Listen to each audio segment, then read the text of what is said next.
কোনো ডকুমেন্ট দিতে হবে না, কিন্তু তাদের ফর্মটা ফিল আপ করলে চলবে। কিন্তু 2002-তে যাদের নাম ছিল না তাদের এই 11টা ডকুমেন্ট আছে, সেই 11টা ডকুমেন্টের একটা ডকুমেন্ট দিতে হবে।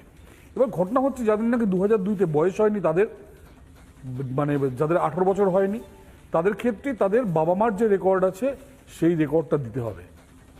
এবং এখানে বহু রেকর্ড আছে, ওখানে পঞ্চায়েতের কোনো একটা ডকুমেন্ট বা কোনো একটা গ্রামের ডকুমেন্ট, কোথাও কাজ করেছেন তার ডকুমেন্ট, প্রভিডেন্ট ফান্ডের ডকুমেন্ট, গ্রামে থাকলে গ্রামে তারা যে কাজ করেছেন বিভিন্ন, এমনকি মানে তারা যে পঞ্চায়েতের হয়ে কাজ করেছেন এটসেট্রা, তাদের ভোটার কার্ড, সেই সময় ভোটার কার্ড ছিল, সেই সময় অন্যান্য রেশন কার্ড ছিল, কোনো একটা কার্ড, ব্যাংক অ্যাকাউন্ট কার্ড, কোনো একটা কার্ডের ডকুমেন্ট যে 11টা দেখিয়েছে তার একটা নমুনা তাকে দেখাতে হবে।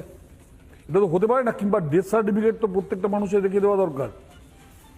ঘটনা হচ্ছে যদি কেউ না দেখাতে পারে তখনই কিন্তু সন্দেহ হচ্ছে যে সেই লোকটি এখানকার নয়, সেই লোকটি অন্য কোনো দেশ থেকে এসছে।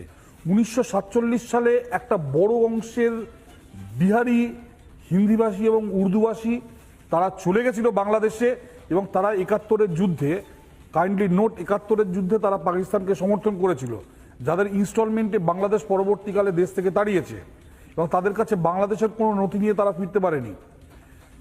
এই একটা অংশ, তাদের একটা বড় অংশ আছে যারা নাকি এই 2002-এর পরে ভারতবর্ষে এসছে। তার আগে তার ছিল না কেন? সে 18 বছর থেকে 50 বছর সে আমাদের দেশে ভোট দেয়নি কেন? সন্দেহ হবে না। 1993-তে দেখা যাচ্ছে আজকে যারা বিরোধিতা করছে সেই নেত্রী কয়েক হাজার বা কয়েক লক্ষ লোক নিয়ে মহাকরণে গিয়ে দাঁড়িয়েছিলেন ভোটার কার্ড তৈরি করার জন্য।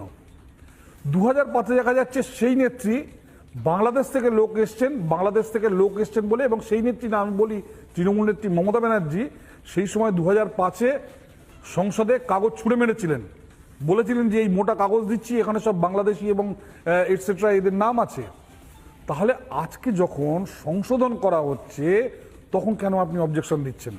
আমি আবার বলছি 2002 এবং 2003-এ যেরকম একটা কারেকশন এসছে, 2025-এ সেরকম একটা কারেকশন, একটা আসাটা খুব স্বাভাবিক ঘটনা।